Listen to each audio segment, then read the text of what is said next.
Okay. You're hot. My name is Beverly Sanders, and today is Monday, April 27th, 2015. I'm visiting today with David Kinney in McFarland United Methodist Church in Norman, Oklahoma. We will be visiting about David's association and service to McFarland United Methodist Church in Norman. This interview is for the historical records of McFarland United Methodist Church, as well as the Voices of Oklahoma United Methodism project of the Oklahoma Conference Oral History Research Program, which is coordinated through the Commission on Archives and History with the support of the Oklahoma United Methodist Historical Society. Joe Sanders will be managing the cameras and possibly inserting a comment here and there. David, we're so glad you could come to be with us today. I really appreciate you coming and sharing what you know about McFarland and its stories. And it's a pleasure to be here. Good to have you. Would you start by just introducing yourself and telling us about you and your family and how you came to be in Norman and all that kind of stuff? Sure. My name's David Kinney. I grew up on a farm in Cashin, Oklahoma, which is between Guthrie and Kingfisher. My dad was a farmer. My mom was a school teacher. Have a younger brother, Dennis, who's 4.5 years younger than I am.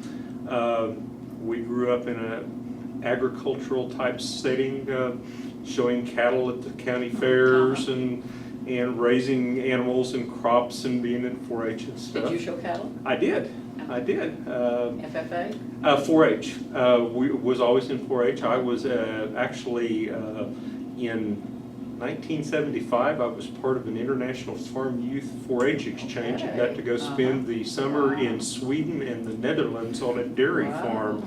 Learned all about milking cows and stuff, which I was really glad to come back and be in beef business when I got back home. But it was a great growing up experience. Had some really fond memories. Grew up in the Christian Church, Disciples of Christ in Cashin, Oklahoma. When I went to college, I kind of didn't find a church that really fit what I was looking for, and didn't until about 1987 when I happened to come here. Were you already in Norman at that time? I was. I came to Norman in 1981 to law school. I graduated from University of Central Oklahoma with degrees in accounting and finance. Came here to law school and never moved away. When I came here to church, I was involved in the singles group and actually met my wife about a year before we got married. Her name's Sherry. She's now a college professor. She teaches in the College of Public Health full-time. Yeah. And she's a retired county administrator for the health department in Cleveland County, McLean County. So we have a son, Connor, who's 35. We now have two. We now have two granddaughters, a granddaughter and a grandson now. And matter of fact, just got back about 2 weeks ago from being out to visit in San Francisco area to see them. They're in San Francisco. They are. Oh, wow. So, gosh. Tell us a little about your when you first come to McFarland and why you stuck with it. Sure. I probably got a really unique story about coming to McFarland. First time I was ever in this church was my law school graduation. For some reason I cannot remember, this is the sanctuaries where we had our law school graduation, and I was actually hooded up next to on the stage there. That's where I got hooded from law school. So that was my first time to actually be here. I guess I'll throw the other Methodist thing in, that my first time in St. Luke's was when I was sworn in as a lawyer after I passed the bar exam. Our swearing in ceremony was at St. Luke's, so I had a double dose of Methodism for my legal career. You thought, now is this all going to be Methodist? I guess so. So that may be a little unique. When Sherry and I started dating, we were in the singles group here. We actually got married on December 23rd, 1988 at noon on Friday. And the significance of that is halfway through the ceremony when Phil Finn was doing the prayer, they tested the civil defense sirens, and we had to stop the ceremony to let the sirens die down. So we didn't have good timing on the time of it, but that we got married on Friday at noon, and that was See, that was Friday the 23rd of December? 23rd of December, yeah. At noon? At noon. Wow. So, That's, going back to the singles class, Uh-huh. and you said that was about, 1987 is when Somewhere along in yeah. I remember Hoyt McCarty saying something. Was she the director, or was it Susan Mount? It was Susan, yeah. Okay, It was and I Susan. guess Hoyt came after. Yeah. Okay, but Hoyt had made a comment at one time in one of the meetings that the singles group was going great, except they kept replenishing their numbers by marrying each other. By marrying it, yeah. There were several of us. There was 3 or 4 couples, like Ed and Jane Cook got married. That we were all in that group, and several others. So yeah. Yeah, but it gave them some good fellowship. Absolutely, we had great times. Did you attend other Sunday school classes afterward? When we got married, we've been in a couple now. We're in close ties. I mean, we were in close ties at one point in time. We helped start a couple of new ones actually, with Ed and Ann Carlson. We helped start a young married type Sunday school class, and we were in that for a while. We've been in 3 or 4 different Sunday school classes. Well, let's see. We've already covered the biggest part of my questions before I got there. That we've already talked about your wedding, and let's talk about your other activities together. Did you and Sherry participate in other kinds of activities of the church together? We did. Dick Smith had a backpacking group that we were very involved with, and after Dick and Jane left to go to Santa Fe, Sherry and I kind of took that over for a couple times and did that. The singles group, we had ski. We do a ski trip to Colorado, other things like that. We were in family camp. When Sherry and I got married, Connor was 6 at the time. And so we spent time with you guys out in family camp lots of times. And we used to have the camping trip where we would take the RVs and the tents and go camp also. And so part of that, Connor's a Eagle Scout, so we did a lot of that type of stuff too. So yeah. Did we ever go on one of the backpacking trips to? I don't remember. That you all were on? Bill and Donna Sue Paget went on several of them, but I don't remember. We went twice. We went twice on Dick's trips. Yeah. Dick did a great job on the trip. So. Yeah. And I believe you mentioned that you all had been in music in one way or another. Sure. We've been in either a vocal choir or a handbell. We're in handbells now since about 1996, I think. So in one form or other. We're not professional singers by any stretch of the imagination, but we do like music. Music was part of both of our lives growing up. We were both in the band. We both took piano lessons and stuff like that. And so that's been our ability to give back to the church in that regard, and being able to participate in those type of activities. So. Let's see, I had made myself some notes here. He said that you did the disciple studies. As a matter of fact, we were in the very first disciple class in 1988. We got married right in the middle of it. We started at dating, and then we got married in the middle of it. Did you specifically take the disciple class together? Or we did. Yeah, we did. We've been either teaching or participating in Bible studies for years now. We've probably taken, if not all the disciple classes, nearly all of them, and we've either Sherry or I have taught several of them also at times.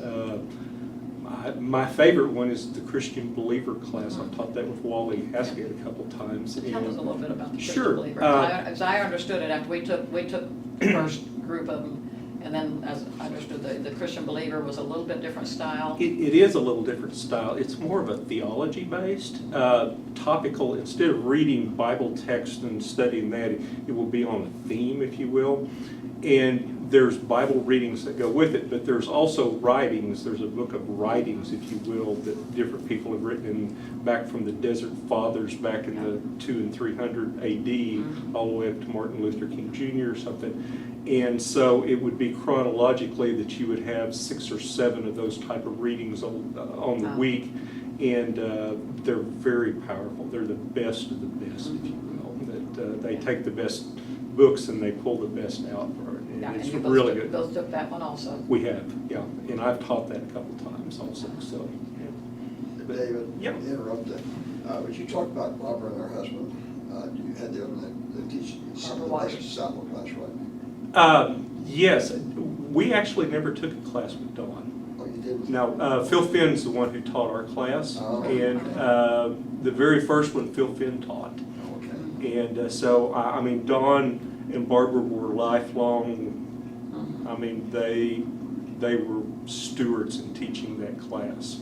But we were not in one of their classes, but probably half this congregation was at one point in time or the other, so. Did we take 2 of ours from them or just one? What? We started No, with Don and they Barbara. only taught the one class. Yeah, I think they only Yeah. taught the We first took the one. other class first, and then came back and took theirs. Yeah. Well, let's see here. You also talked about mission trips. Let's Sure. talk about the mission trips. Sherry and I went on 2 of the spring break missions to Mexico with Scott Myers and the high school youth. Connor was Connor always was out with his father in California on spring break, and so he never got to go on one of these. And so we just decided, well, we're going to go, and so we did 2 years in a row actually. So you just went Yeah. You had a son that age, but he wasn't with you. Sure. But we knew most of the kids because Sure. they were Connor's age. The last, I'll tell you a real quick story. The last one was Amy Caruth and Sue Swenson's youngest daughter. They were all 8th graders, and they were all in our van. All I had was 8th grade girls in that. And I would turn on the radio and have it to a song they didn't like, and they would start singing, and I would turn it up, and they would sing louder, and I'd finally give up after a while. So, but we had a great time with them. Oh, so, that's great. So. I think those mission trips are one of the greatest things that has come out of my. And then we went on 4 volunteers in mission trips. One to Guatemala. That was. And you both went on that one. We Did you both go on all the trips Yes, that you went on? yeah. Oh, that's wonderful. So the first one we went was to Guatemala, and that was a dental medical construction. And since I was the tallest guy on the construction, I got to be the one who lifted up the cinder blocks Oh, up. boy. So that was what I spent a lot of my time doing. Un block, that was David's cue to toss another one up. Sherry was on the medical group on that. When we went to Cuba with Crown Heights United Methodist Church into Pelon, and that was a construction site. That was the site of Pelon was where one of the hurricanes had hit, I think in 2005 or 2006.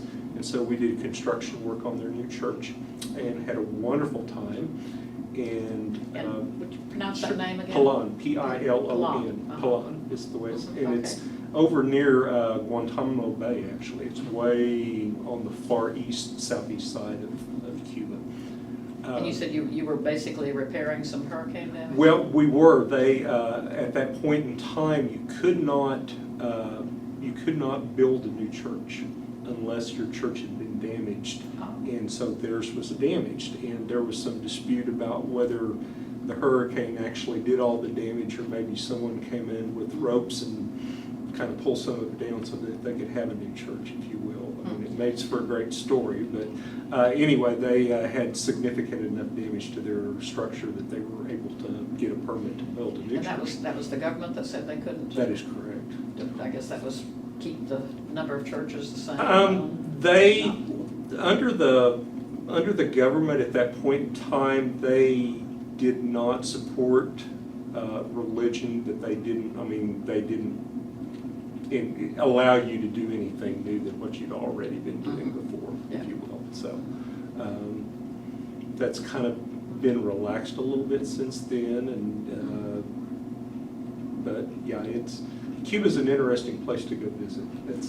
That's the first place I've ever been that, you know, my credit card wasn't any good because they don't take American credit cards, they don't take American money, and you know, I've been to lots of different places in the world, and I've always thought that I could get out of anything, but that was the one place where we truly had to rely on our Methodist brethren there to take care of us, and they did a wonderful job.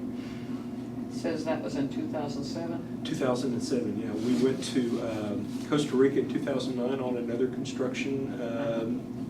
George Shepard led that. My wife was the co-leader on that, and then a couple of years ago, we went back to Cuba, a mission out of this church that my wife was actually the leader of. It's the first laity-led mission that we've had in a while. We've always had someone from staff always leading that, and my wife actually was the one that was in charge of that and did all the planning. And the worst thing that happened to us on that trip was that when we got to Atlanta coming home, we missed our plane and had to spend an extra night before we got home. And, you know, when you're on a mission trip for 2 weeks and that's the worst thing that happens to you, that's a pretty good mission trip. I think so. Let's see, did you tell us about all of them? You got both Cubas and and the last one was to Santa Clara, and again, that was working on a church there. So, what do you feel like your what should I say? What did you get from the mission trips? Not what did you do, but what did you get? What did it do for you? It's eye-opening in the fact that there are so many different ways to worship. Most of the Caribbean area is very charismatic, where, you know, we're pretty high church here, you know, for the most part. And it's just wonderful to be able to be in a service somewhere where you're with fellow Methodists, and some of them are shaking, and some of them are spinning, and some of them are raising their hands and stuff, and they're all praising God. And it's in the Caribbean, Sunday's an all-day service. I mean, it's not go for an hour and go home. It's basically an all-day event. Not all day at church. I mean, you're coming and going, but you're coming back and forth about 2 or 3 times. Especially in Cuba, they, you know, they're on rations for food, and we ate well, and we knew that we ate well because the congregation gave up part of their rations so that we could, so that they could eat, you know. But they will give you the shirt off their back, and they love you. Will just come up and hug you, and you know, it's refreshing is what it really is. It really is. A lot to learn from that. Now, we're going to go into your leadership roles, and you made a really interesting introductory comment. You remember what I'm talking about? Oh, probably something about Kathy Mash. Yeah. Shall I read it, or do you Sure, remember go what right you said? ahead. You don't remember it well enough. Okay, it's not the line that you've Oh, used. I do remember it, but go ahead and I'll follow in. Okay, Kathy Mash saw something in me, and I was not experienced enough to say no to her. That's correct. And I think that's a story. Does anybody get experienced enough to say no to Kathy Mash? I don't know too many people. You know, one of the really great things this church has had historically is her being a Kathy Mash, and being able to see people and see where to put them. And it isn't just me. There's lots of people here that were kind of moved from place to place, and you know, she was very good at doing that. She really was. Both, she was very good at seeing what would be a good place for you, and she was very good at giving you the pats on the back and convincing you that you were just the right person for it. And she was right. Absolutely, and loved, you know, being out at family camp with her and Bob. You know, Bob and I many an afternoon have sat in the rocking chairs out at Camp Canyon just talking about life. Oh yeah. So, but she, you know, got me in the library council to start off with, and what did you do there? one what of was the going things, on in the library. well, one of the things that we were able to do is we got the first computer. You know, Really? yeah. That was the first computer? That was the first computer. We actually went from having index cards Oh, for all the okay. books to be able to get them all onto a computer system. Okay, so this was the library computerized? That is correct, Okay, yeah. so they were already using them in the offices? Yes, I think so, but we finally got a computer and a program to be able to put all the books in the library on the Okay, computer uh-huh. where we didn't have the card catalog, Wow. you know. So that was one of the things That we would did. And, you know, we would have a budget every year and decide which books we were going to buy and what Mhm. books weren't good anymore. And people would give us books and we would go through and say, yeah, that's a good book to have, or no, maybe not. So Mhm. it was really a hands-on group. Yeah. Who else was involved in that with you? Well, Beverly. Beverly Anderson? Yeah, and Phyllis, I can't remember. Oh, I can't remember her last yeah, name. St. John, Yeah, she helped, she was there too. but a Yeah. different Phyllis. Yeah, so, but we had, it was really good, I mean, for me, that was the first chairmanship I had, and I had a really good group of people, and we really got in and rolled up our sleeves and worked, and so that was fun. That was fun. Well, let's see, which other ones? Oh, I think the next one was the education. I got to be the chair of the education Chair of commission. Education, And that, 1998 and 99. yeah, and that was at the point in time where we were doing our new construction for the building we're actually in right now, or planning that. And so we spent basically a year putting together the plan for how Sunday school would operate when we actually started the construction. And if you guys remember, we delayed the construction for a year and started it a year later. So actually the implementation of that plan occurred after I was off. But it was the plan that we had developed. And Just where the different classes yeah, would that is go and what all correct. could be Yeah, used. who we as would rooms. group together, and we had a process that we decided that the children should have first priority on, you know, we needed to take care of our kids first. And so we took care of the kids first, and then the adults, we got to join together. We had classes that joined together or did it at different times. We were very creative in how we did that. But we actually put together the plan for how Sunday school would operate during the construction process. So that was pretty fun. Yeah, I think so. And you still talk about classes that would go together for that. Did they all go back to their own? They all went back to their Themselves own groups, I believe, afterwards, yeah. Uh-huh. And we actually had more room to be able to start some new Sunday schools Uh-huh. after, once we finally got over here, so. Let's But see. it was growing pains. Just Did people, question, David, were you ever in one of the classes that they started on the stairs before? Yes, that's where Stairs our, on the stairs. Singles on Stairs was, SOS was the singles group, Stairs. yeah, that's where we were. Now, we were called Was that Singles on third or Stairs. fourth floor? Fourth floor, Fourth floor. fourth floor, yeah. All the way to the top. Yeah. Had a little portable walls and, yeah, so that's where we were. did, in this, when you were juggling the classes around for the construction, did anybody ever give you any trouble, any of the classes give any trouble about being asked to Well, go there's, certain places?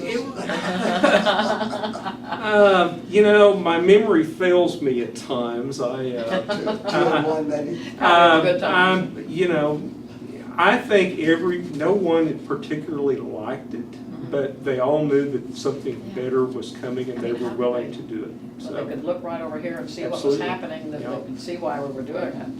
Yeah, so, I mean, you know, classrooms for Sunday school classes are sacred grounds in this church and always have been. Yeah, oh, yes.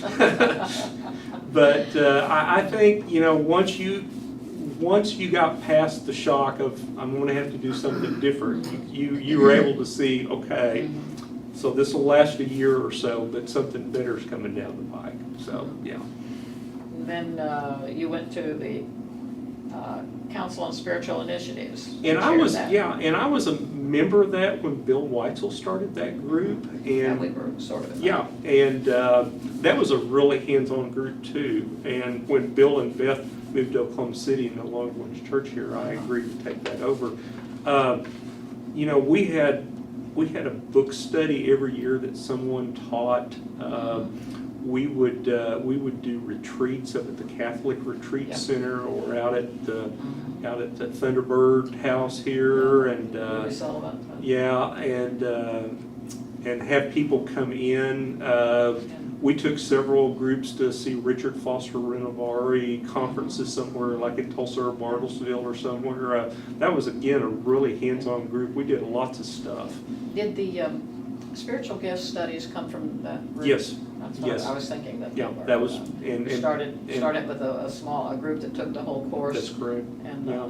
then kind of split out into Yeah. teaching the other classes. And that was a really good thing, tool for Kathy Mashes of the world and others in this church to find out who has what gift and be able to connect them in. Yeah. So that was a real Yeah. blessing from that too. I think it was, let's see, and then you were lay leader in 2002 and 3. Oh man, that was the one I should have seen coming, yeah. So that's, everyone should be lay leader and everyone should be administrative board chair at least for a little bit of time. How about that? And, you know, I say that, it's a tremendous amount of work, but one of the really great things I got to do is every meeting that I had to go to, Dick House, our senior minister, was out. And so I was able to really get to know him well. And as lay leader, you know, occasionally I would see stuff going on here in the what I perceived to be in the church, and I'd say we need to go have a cup of coffee, and I'd, you know, be able to talk to him about what I saw things were going on, and we had a really great relationship. One of the stories I will tell about Dick was that we took a music and bell ringing high school youth to the Ukraine. Oh, And actually, my wife went as one of the healthcare providers on that. They took 2 nurses, and she was one of the nurses that went. And Dick really wanted to go on this, but it was going to be two Sundays away from preaching, and ministers just don't want to be away from the pulpit for two Sundays. And we went back and forth, and finally I just looked at Dick and I said, you know, Dick, I got to believe that if you go on this, there's going to be more than 2 sermons that are going to come out of that. And that's when he goes, yeah, I think you're right. And he went and had a really great time and had lots of great sermons that came out of that. So, yeah. So, but it was a lot of work. I mean, And that was the one to the Ukraine. yeah. Okay.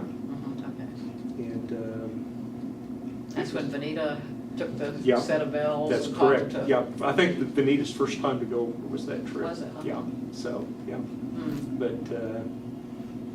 it was a lot of work. I mean, you know, we generally averaged a meeting or 2 a week because you're on a lot of different things. But it went well. So. Yeah. And you were chair of the administrative board in 2004 and 5. That is correct. Yeah. And so that's the second part of being lay leader is they want you to be administrative board chair. And, What's that like?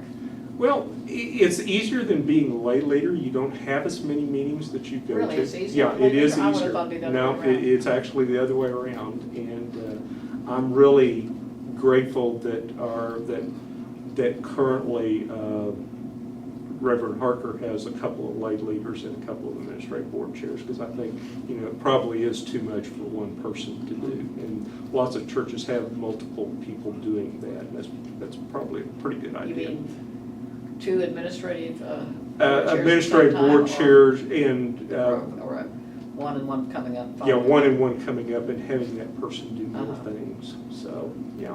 Sort of like some groups that have a president. President-elect, yeah. So.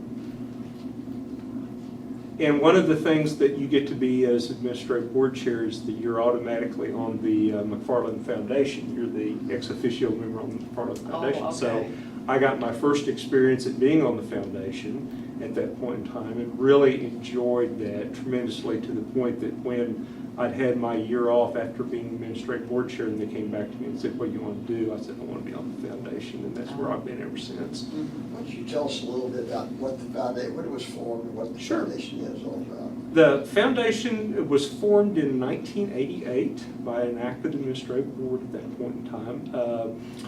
The formal document was executed, I think, in first part of 1989, if you will, and we received our first gift at that point in time. Since 1989, we've received over $2.5 million worth of gifts. Can I interrupt? Sure. Just make a second. Who is credited with getting that rolling, get it started? I think I should remember, but I can't. Well, Marion Bauman was the one who drew up the legal documents, I think. Oh, okay. Phil Finn, Gerald McCullough would have been an original trustee, I believe. Rex Privet was an original trustee. Ed Carlson, I think, was an original trustee. What about Jean Powell? Was she on the original? I do not know. I don't think so.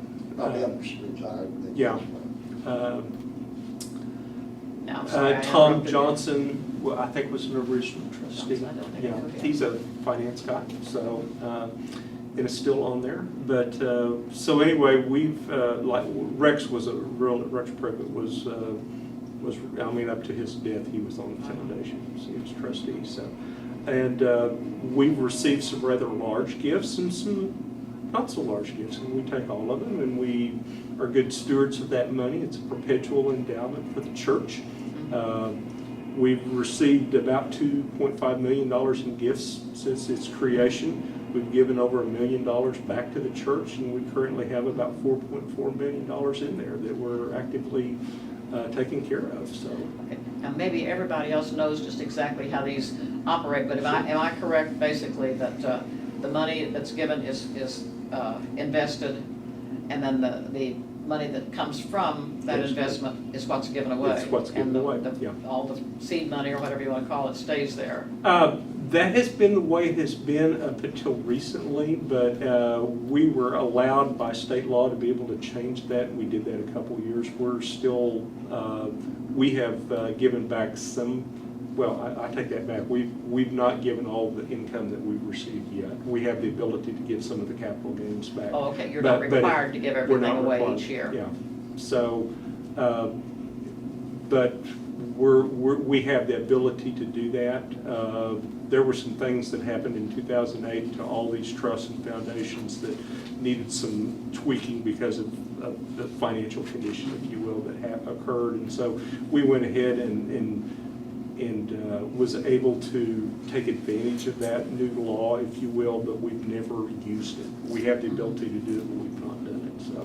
So if you don't give it away, then it just stays there it grows. continues to. And the great majority of the money that we have goes to general operations of the maintenance of the church and stuff. We have special accounts for youth and children, for music, for older adults, and other type things. But the bulk of the money will go towards taking care of the church, and that's the reason it was set up. So. I wonder why nobody ever thought of those earlier, or were they going on? It seemed like it all just happened at one time, and they were. The public schools set up a foundation, and it seemed like everybody was setting up a foundation all at once. Did it just come into? Yeah, that I don't know. So. I'm just wondering, we had some, when I was on the finance committee, we had several funds that were restricted, basically. That's correct. Have they been moved into that foundation, or are they still separate? They're still separate. They're still separate. Okay. They're still separate. Let's see.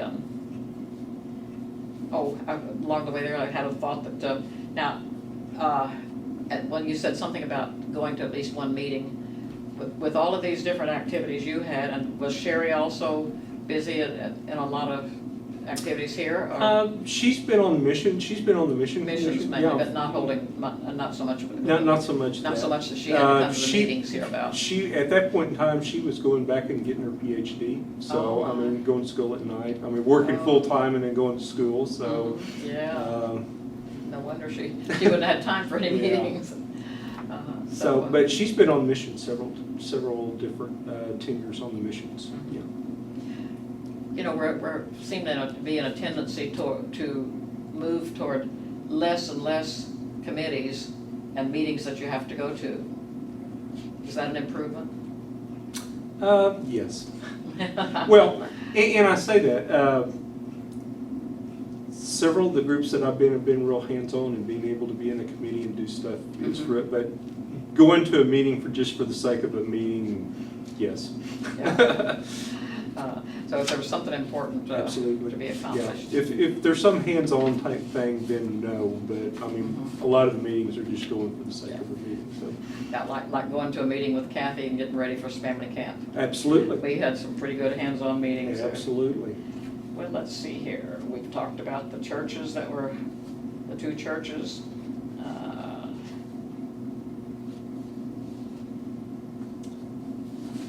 And I think we have covered my topics. Do you think of anything else that we've missed? I was wondering, David, are you involved at all in this new thing we're talking about, Linda sort of got us started on whenever she took a group up to this church? The visioning, I was on the first one. I'm not on the current one, but I was actually on the first one. Did you go up there? I did not. I had a conflict that weekend and was not able to go on that, but was part of the first group that was formed after that, so, yeah. And that's good work. It's good to get a new set of eyes in looking at that now. I mean, I think we did our work and came up with a plan, and it's really good that a different group of folks are coming in with some new ideas, so. In fact, that was one of my questions here was, what are your hopes and your prayers for McFarland in the future? Oh, man. I can say that real easily. I mean, what I would love is the foundation chair right now is I would love that at some point in time our foundation is big enough so that every penny that it requires to keep this place open is paid by the foundation, and so that every dollar that comes in goes towards some type of service or ministry or something. So that's my lifetime goal, is to get the foundation up with a big enough balance that, you know, the check that comes to the church every year will pay the insurance and the water and the heat and the air and everything else. And so every dollar that comes in the collection plate goes for something, some type of. Quite a figure to have. Yeah, I'm sure it would be. I've not sat down and tried to figure out what that is, but hopefully we'll be closer to it when I'm through than we are right now. Yeah. So. How does new money come into the foundation? Is there any kind of a campaign for it? Well, or? we sometimes do. I mean, we're looking at doing that right now. I mean, primarily our gifts are from the states, if you will, and I think we Did what? from estates, from people, from people's estates that were involved here and wanted to leave some type of legacy back to the church. So that's where we get the bulk of our money right now. Is I from see. that.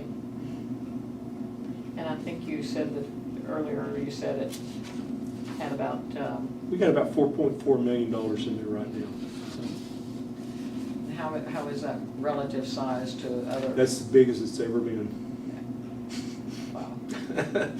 What do we have in the one in Tulsa, the original foundation? I do not know, and that's, you know, sometimes we have two McFarland foundations. We have the McFarland Family Foundation that's in Tulsa, and then we have the church one here. And we get money from, the church gets money from both of those. Sometimes they get confused about which one is actually which, but there's actually two foundations.